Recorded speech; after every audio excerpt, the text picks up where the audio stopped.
Assalamualaikum warahmatullahi wabarakatuh. Apa kabarnya nih teman-teman semua dimanapun teman-teman berada? Salam. Di kosan, di rumah, di tempat kerja mungkin. Nah, semoga kita semua selalu diberikan kesehatan, juga kita tetap harus ikuti protokol kesehatan yang ada. Nah, Alhamdulillah pada kesempatan kali ini bersama aku Tanisa yang akan menemani e-talk perdana kali ini. Nah, ini perdana banget loh teman-teman. Nah, untuk teman-teman yang bertanya-tanya, apa sih e-talk itu? Di sini aku bakal jelasin dulu sedikit mengenai e-talk. Jadi e-talk sendiri itu merupakan singkatan dari Ekonomi Syariah Talk. Nah, di mana e-talk ini merupakan salah satu program kerja dari Departemen Komunikasi dan Informasi Hima Ekonomi Syariah Ikopin. Nah, untuk itu perdana kali ini, kita akan membahas tentang pengenalan ekonomi syariah. Jadi kita akan sharing dengan narasumber kita nanti mengenai ekonomi syariah. Nah, sekarang kita sudah terhubung dengan narasumber kita, yaitu Teh Agustini, yang merupakan mahasiswa aktif ekonomi syariah Ikopin angkatan 2017. Kita sapa dulu Teh Agus. Halo Teh Agus. Ya, Nah, ya ada Alhamdulillah suaranya. ada Teh. Alhamdulillah kita sudah bisa Ya, terhubung dengan Teh Agus untuk e-talk perdana ini ya Teh. ya. Apa kabar Teh? Sehat? Alhamdulillah baik. Alhamdulillah. Alhamdulillah sehat. Alhamdulillah. Gimana Tanisa sendiri kabarnya? Alhamdulillah sehat juga. Semoga di tengah pandemi ini kita selalu diberikan kesehatan semuanya ya Teh. Amin. Dan jangan lupa kita selalu berdoa biar pandemi ini segera berakhir. Amin. Biar bisa ngampus lagi ya. Biar bisa Nah, bener ketemu. banget. Biar bisa ngampus online dan segala kegiatan kampus tuh offline lagi gitu. Biar seru ketemu teman-teman lagi gitu. Iya. Nah, mungkin dari Teh Agusnya sendiri bisa perkenalkan diri lagi lebih detailnya mungkin biar lebih kenal dengan Teh Agusnya gitu. Boleh Teh? Oh iya, boleh.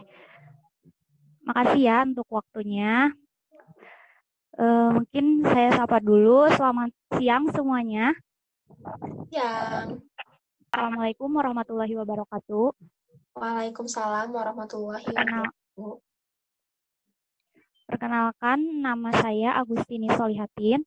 Saya dari mahasiswi Ekonomi Syariah Angkatan 2017. Saat ini saya berada di semester 7 dalam jurusan Keuangan Syariah. Nah, saya juga pernah mengikuti Himpunan Mahasiswa Ekonomi Syariah pada periode 2019-2020 kemarin. Dan saya berasal dari Kota Tahu, Kota Sumedang. Tadi pasti sudah pada tahu ya Kota Sumedang itu di mana, karena kampus kita juga, kampus Ikopin berada di Kabupaten Sumedang kayak gitu. Ini itu saja. Ada yang mau ditanyakan lagi? Mungkin cukup untuk perkenalan dengan Teh Agus dan teman-teman juga biar lebih kenal sama Teh Agus ini sebagai narasumber kita di e-talk perdana kali ini. Mulai saja Teh kita langsung membahas mengenai ekonomi syariah. Nah, sebelumnya ingin bertanya, dulu Teteh itu dapat informasi atau tahu mengenai ekonomi syariah itu dari mana sih Teh? Apa dari orang tua atau dari yang lainnya mungkin? Kalau informasi mengenai Ikopin sendiri, emang sudah tahu dari sejak dulu ya, kalau kampus Ikopin itu. Nah, kebetulan bapak saya sendiri itu alumni dari Ikopin, dari angkatan tahun 94. Tahun 94 bapak saya berkuliah di Ikopin. Nah, jadi memang bukan sebuah kebetulan juga saya bisa ngampus di Ikopin, karena memang setelah saya lulus dari SMA, saya juga ikut daftar-daftar juga ke PTN lain, dan satu cadangan PTS-nya itu ya saya hanya cuma pilih Ikopin kayak gitu. Dan mungkin untuk mengetahui tentang ekonomi syariahnya itu sendiri, dapat informasi atau tahu dari mana gitu Teh? Nah, kalau untuk informasi ekonomi syariahnya, sebenarnya Teteh sendiri juga belum tahu pada saat itu kalau misalkan di kampus Ikopin itu ada ekonomi syariah. Jadi panjang ceritanya Teteh bisa tahu ada ekonomi syariah itu. Jadi pada saat itu Teteh bisa masuk ke Ikopin itu karena memang Teteh cuma ngejar, maksudnya ada salah satu beasiswa yang pada saat itu memungkinkan Teteh bisa masuk ke Ikopin kayak gitu. Teteh waktu itu ikut salah satu beasiswa bidik misi. Nah, di situ Teteh sebelumnya mengambil jurusan manajemen kayak gitu. Pada awal masuk registrasi itu milih manajemen karena memang sebelumnya belum tahu kalau misalkan ada HR di Ikopin. Nah, setelah Teteh memenuhi persyaratan untuk beasiswa, ngasih-ngasih berkas ke Ikopin, Teteh lihat brosur di Ikopinnya tersebut bahwa tertera di situ tuh ada ekonomi syariah. Nah, di situ Teteh cuma kayak bergumam aja kayak gitu, kayak misalkan tahu dari awal ada ekonomi syariah di Ikopin, pasti udah pilih ekonomi syariah. Cuma bergumam kayak ikuti beberapa tahap untuk masuk beasiswa tersebut dan ternyata emang masuknya ditakdirkan buat di ekonomi syariah. Dan tapi Teteh juga amat bersyukur kayak gitu, ternyata kalau itu emang udah menghendaki Teteh buat masuk ke ekonomi syariah kayak gitu. Begitu cerita awalnya. Dan kebetulan sekali bisa ditempatkan di ekonomi syariah gitu ya Teh, yang emang Teteh inginkan juga gitu. Kalau emang sedari dulu Teteh tahu bahwa di Kopin itu ada ekonomi syariah. Nah, iya betul. Nah, sekarang nih Teteh kan sudah menjalani proses perkuliahan di Kopin, tentunya di jurusan ekonomi syariah. Nah, gimana nih perasaan Teteh setelah masuk di jurusan ekonomi syariah ini? Yang Teteh rasakan gimana gitu Teh? Perasaan sudah masuk di ekonomi syariah di Ikopin itu yang pertama emang alhamdulillah bersyukur karena emang waktu sebelumnya kan udah pengen di XR juga kayak gitu kan, dan kebetulan udah ditempatkan di XR dan dapat beasiswa juga kayak gitu. Jadi alhamdulillah sangat bersyukur sekali kayak gitu. Dan berada di lingkungan orang-orang yang di ekonomi syariah itu maksudnya jadi menambah, pokoknya positifnya itu ada banyak sekali yang bisa diambil kayak gitu. Jadi kayak banyak perubahan pada diri sendiri kayak gitu. Karena setelah melalui pembelajaran di ekonomi syariah sendiri, di ekonomi syariah itu tidak hanya mempelajari tentang ilmu ekonominya saja kayak gitu, tapi kita juga mempelajari tentang perilaku kita sebagai seorang muslim kayak gitu. Jadi kita diajarkan bagaimana kita harus berperilaku, bagaimana kita harus bersikap kayak gitu. Sedangkan kan kalau ekonomi syariah sendiri itu kan ekonomi saja. Ekonomi itu suatu ilmu yang mempelajari tentang sosial, yang mana mengatur tentang keuangan kayak gitu kan. Nah, di situ juga kita dilandasi oleh hukum-hukum Islamnya kayak gimana, dan plusnya juga kita mempelajari tentang perilaku kita yang harus bersosial itu seperti apa kayak gitu. Bener banget, pasti banyak banget ya Teh keuntungannya kalau masuk di ekonomi syariah itu. Nah, eh, sebelumnya Teteh itu dulunya apa jurusan dari SMA, SMK atau MA mungkin Teh? Kalau boleh tahu. Dulunya Tete itu dari SMA. SMA yang mana ngambil jurusan IPA kayak gitu. Jadi kalau bisa dibilang kan ada yang bilang kayak mudarat gitu ya, berpindah jurusan dari IPA ke IPS kayak gitu. Emang benar kayak gitu. Cuma Teteh sendiri ngerasa nggak ada salahnya kayak gitu, dan nggak merasa merasa rugi gitu buat masuk ke dunia ekonomi kayak gitu. Apalagi ini ekonomi syariah yang mana kita juga seorang muslim gitu ya. Jadi gak ada ruginya juga mempelajari tentang syariah kayak gitu. Jadi pernah Teteh juga dengar dari salah satu mahasiswa yang pernah sosialisasi ke sekolah Teteh, dia bilang kalau misalkan kuliah itu kita mempelajari dari awal atau dari dasar banget. Jadi gak ada yang namanya yang paling bisa atau yang gak bisa kayak gitu. Jadi orang atau siswa-siswi atau mahasiswa-mahasiswi yang belum tahu juga kita jadi tahu, kita belajar dari awal bareng-bareng kayak gitu. Jadi menurut Teteh dengan masuknya ke ekonomi kemarin dari IPA ke ekonomi, jadi udah agak kaget kayak gitu karena dari awal sudah punya apa ya, punya pandangan bahwa kita pasti belajar bareng-bareng, kita pasti bisa bareng-bareng kayak gitu, dan gak ada salahnya juga kita menambah ilmu baru kayak gitu.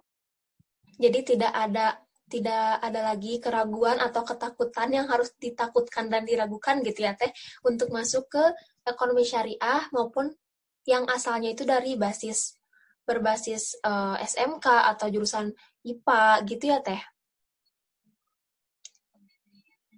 Ya betul, karena pasti kita juga belajar bareng-bareng lah intinya dari awal atau dari dasar banget kayak gitu. Dan gak ada ruginya juga gitu, intinya kita malah jadi untung gitu, kita jadi punya ilmu baru kayak gitu. Kalau misalkan kita ditanya mengenai tentang IPA kita bisa jawab, kita ditanya tentang ekonomi kita bisa jawab kayak gitu. Ya, nah mungkin di luaran sana tuh masih banyak ya teh kayak mungkin calon mahasiswa baru atau masyarakat yang masih awam mengenai ekonomi syariah ini. Nah, menurut teteh sendiri kalau eh, ekonomi syariah itu di masyarakat sekarang kayak gimana sih teh? Kalau di kalangan masyarakat gitu, apakah Kalau di sudah mulai kalangan berkembang masyarakat, atau kayak gimana? kalau menurut teteh pribadi, kalau ekonomi syariah sekarang, kalau dilihat secara umum ya, sudah mengalami banyak perkembangan kayak gitu. Karena sudah makin banyaknya juga lembaga keuangan syariah yang saat ini sudah menggembor-gemborkan istilahnya meningkatkan eksistensi mereka di Indonesia sendiri khususnya. Karena kan di Indonesia sendiri mayoritas penduduknya itu agama Islam kayak gitu. Jadi lebih ditingkatkan lagi. Sekarang bisa dilihat banyak sekali kayak misalkan bank-bank syariah itu sudah banyak gitu, sudah banyak bisa diakses juga kayak gitu. Dan tapi nggak menutup kemungkinan juga nih kalau misalkan di kalangan masyarakat sendiri kan suka ada yang berpandangan atau berpendapat bahwa ekonomi syariah dan ekonomi konvensional itu sama saja kayak gitu kan. Suka ada yang berpandangan seperti itu.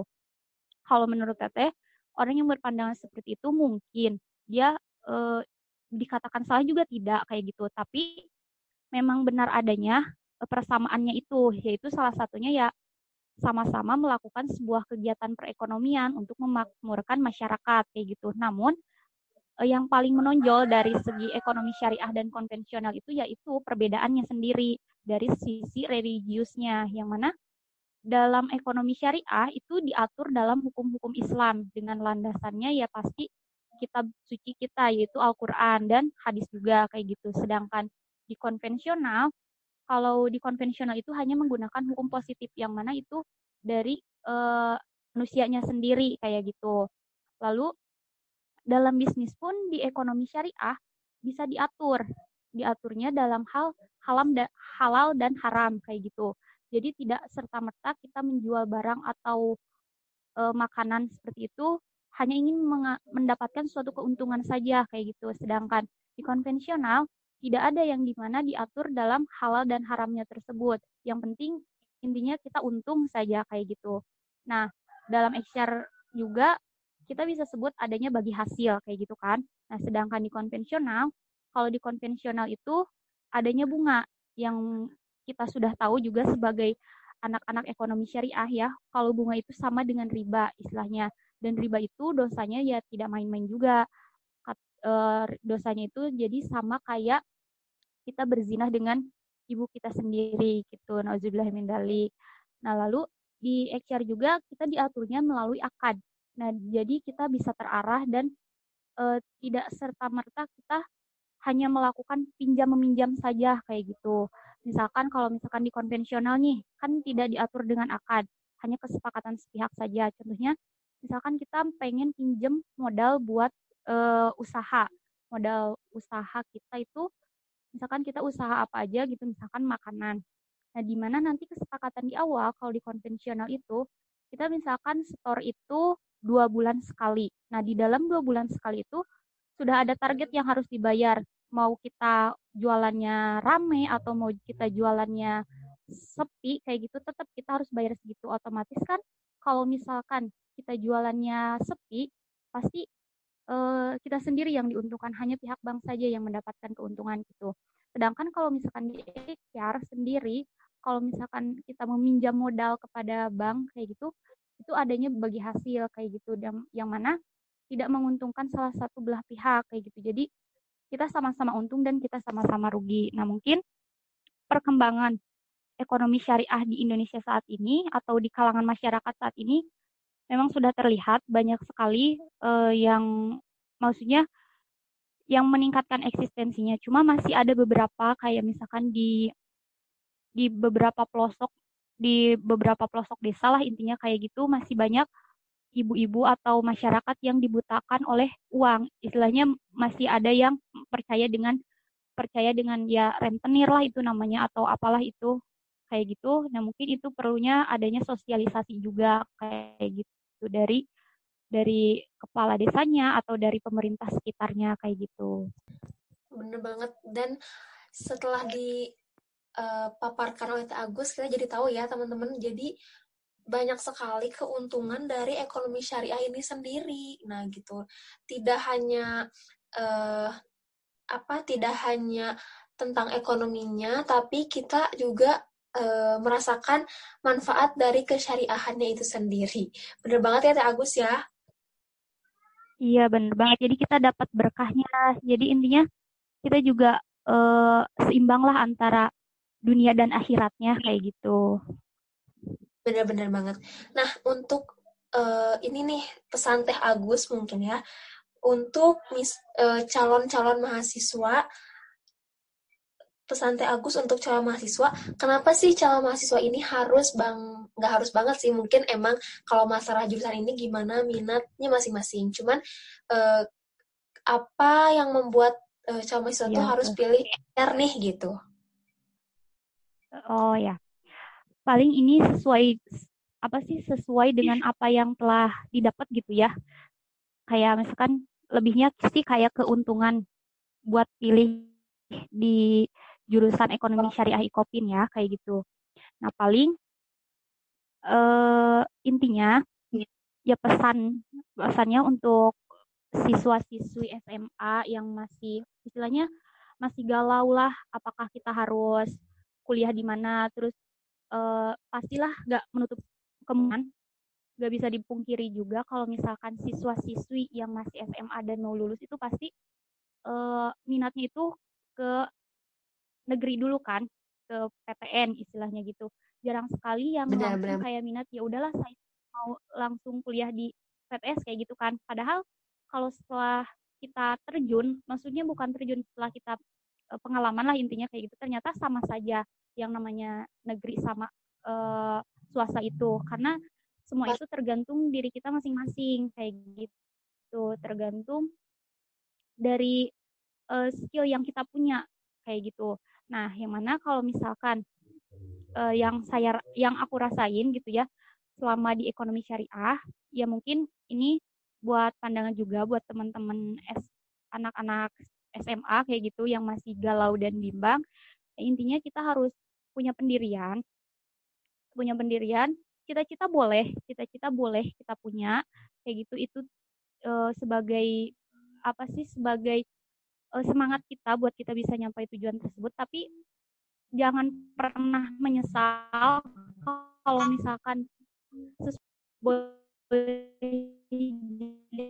jadi kalau misalkan sesuatu itu baik menurut Allah itu baik kayak gitu. Nah seperti saya sendiri mungkin yang kemarin banyak apa sih banyak menjalani rintangan kayak misalkan SNPTN gak diterima, SBMPTN gak diterima, terus tes di kesehatan pun gak diterima kayak gitu dan akhirnya saya bisa masuk di ekonomi syariah yang tanpa diduga kayak gitu dan itu mungkin salah satu uh, keistimewaan dari ya kita berusaha belajar keras kayak gitu lalu setelah saya rasakan berada di ekonomi syariah di IKOPIN ini plusnya itu ada beberapa plus yang bisa kita ambil kayak gitu jadi kita kan kuliah di IKOPIN di salah satu kampus swasta yang koperasi lah ada koperasinya. Nah plusnya itu kita mempelajari tentang materi koperasi yang nggak semua kampus itu bisa mempelajari tentang mata kuliah koperasi kan kayak gitu. Dan sudah jelas juga bahwa koperasi itu memiliki tujuan untuk mensejahterakan anggotanya. Dan luar biasanya lagi, kita itu mempelajari dari dua segi aspek. Nah, aspek yang pertama kita mempelajari tentang konvensionalnya. Nah, yang kedua kita mempelajari tentang koperasi syariahnya yang mana bisa kita sebut sebagai BMT, Baitul Mal wa Tamwil kayak gitu. Nah, jadi sangat Masya Allah banget kita sudah tahu tentang koperasi itu tujuannya untuk memuliakan atau mensejahterakan anggota, ditambah lagi kita mempelajari mengenai dasar hukumnya kalau di koperasi itu menurut Islam itu bagaimana kayak gitu. Lalu selain itu kita juga mempelajari banyak ilmu dari dua sisi, yang mana kita mempelajari tentang ilmu ekonomi, ilmu manajemen, ilmu akuntansi, dan kita juga mempelajari dua sisinya itu, yaitu konvensional dan syariahnya, kayak gitu. Yang mana prodi lain tidak mempelajari dari kedua aspek tersebut, kayak gitu. Lalu kita juga plusnya mempelajari dua bahasa asing, yang mana adanya bahasa Arab dan bahasa Inggris, kayak gitu. Dan itu menjadi salah satu pembelajaran yang istilahnya mengasihkan lah intinya kayak gitu. Suka ada yang bilang kayak aduh gak bisa bahasa Arab kayak gimana, ya sama, maksudnya kita kan sama-sama belajar, apalagi saya pribadi juga berasal dari SMA yang mana SMA-nya itu IPA, terus tiba-tiba belajar ekonomi, tiba-tiba belajar Arab yang bukan dari basicnya pesantren gitu kan, tapi setelah dijalani juga nikmat-nikmat aja gitu, meskipun ya banyak tugas yaitu ya wajar kayak gitu, karena kan namanya juga pelajar, namanya juga kita belajar, terus kita juga sebagai mahasiswa kayak gitu kan, pasti konsekuensinya ya pasti ada tugas kayak gitu. Tapi kalau misalkan kita menjalaninya dengan nikmat, kita menjalaninya dengan santai kayak gitu, tapi jangan santai-santai banget kan, gak baik juga. Istilahnya ya dibawa tenang aja gitu menjalaninya. Pasti lambat laun kita juga mendapatkan kemudahan kayak gitu. Bener banget. Nah, jadi buat calon maba nih udah nggak usah diraguin lagi untuk gabung di Prodi Ekonomi Syariah itu ya Teh ya. Banyak banget keuntungan yang didapet, banyak banget pelajaran-pelajaran baru yang bisa kita dapat dengan kita belajar di ekonomi syariah ini. Nah, alhamdulillah udah selesai di Itlaq Perdana kita hari ini. Terima kasih banyak untuk Teh Agustini yang udah memberikan sedikit ilmunya mengenai ekonomi syariah, yang udah sharing-sharing lah ya. Semoga apa yang disampaikan bisa bermanfaat juga untuk kita semua, untuk pendengar-pendengar Itlaq ini. Terima kasih Teh Agus. Iya, sama-sama. Semangat kuliah kapan masuknya? Untuk masuk kuliah lagi mungkin September, tapi kita masih online tetap, belum bisa offline gitu. Mungkin untuk offline-nya belum tahu kapan juga. Pokoknya jangan Belum tahu lupa pasti ya. ya, belum tahu pasti kapan untuk masuk. Pokoknya untuk kita semua, Teh Agus, yang akan menuju semester akhir, semangat. Kita juga semangat semua kuliahnya. Iya, sama-sama semangat intinya. Jangan mengeluh dengan keadaan yang kayak gini ya. Harus tetap ya jalanin aja lah apa adanya kayak gitu. Benar banget, kita harus tetap bersyukur masih dikasih nikmat iman, nikmat Islam, kenikmatan hidup ini pokoknya harus tetap disyukuri kayak gitu. Nah, mungkin buat teman-teman juga semuanya jangan lupa jaga kesehatan, tetap ikutin protokol yang ada dan tungguin aja kita. Dan jangan lupa untuk tunggu di e-talk selanjutnya. Wassalamualaikum warahmatullahi wabarakatuh.